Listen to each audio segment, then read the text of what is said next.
Ар бирибиздин дүйнөдөн көз өтүп кеткен жакындарыбыз, бир туугандарыбыз бар. Жана ар бир эле мусулман өзүнүн кайтыш болгон жакынына жакшылык жеткирүүнүн аракетинде.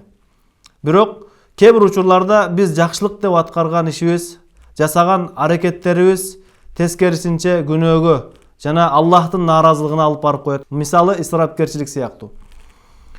Ошондуктан биздин кылган жакшылыктарыбыз Аллахты ыраазы кыла турган болушу үчүн биз пайгамбарыбыз саллаллаху алейхи ва салламдын көргөзмөлөрүнө, пайгамбарыбыз саллаллаху алейхи ва салламдын насааттарына көңүл бурушубуз керек. Деги эле дүйнөдөн кайтыш болгон мусулман артта калган бул дүйнөдө жашап жаткан туугандарынан эмне үмүт кылат, эмне күтөт? Бул тууралуу Имам Байхақи рахматуллахи алейхи Шуабул Иман китебинде бир хадис алып келген.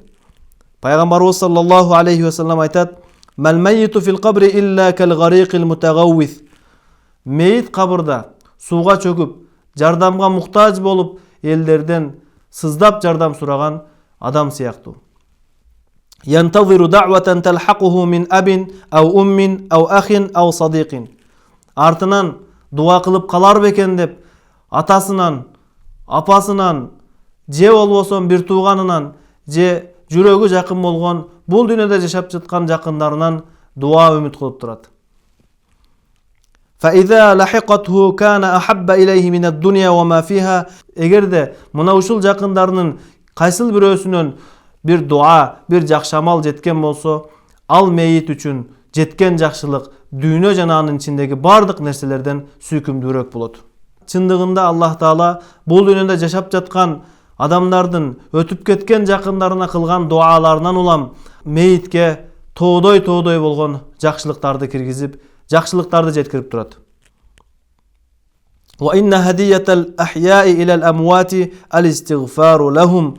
Чындыгында тирүүлөрдүн, бул дүйнөдө жашап жаткандардын өтүп кеткен бир туугандарына болгон белектеринин эң жакшысы бул алар үчүн истигфар кылуу, алар үчүн кечирим сурап дуа кылуу.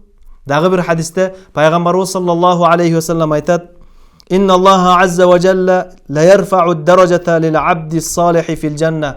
Аллах Таала бир таква пендесинин бейиштеги даражасын көтөргөндө ал пенде Аллахка кайрылып сурар экен. Фаякулу: "Я Рабби анна ли хадихи." О Аллахым, бул даражалар кайсыл нерседен улам болуп жатат? Кандайча даража көтөрүлүп жатат деп Аллах Тааладан сураганда, Аллах Таала ал пендесине: "Бистигфари валадика лака." Перзентиңдин сен үчүн кылган истигфарынан улам деп айтат.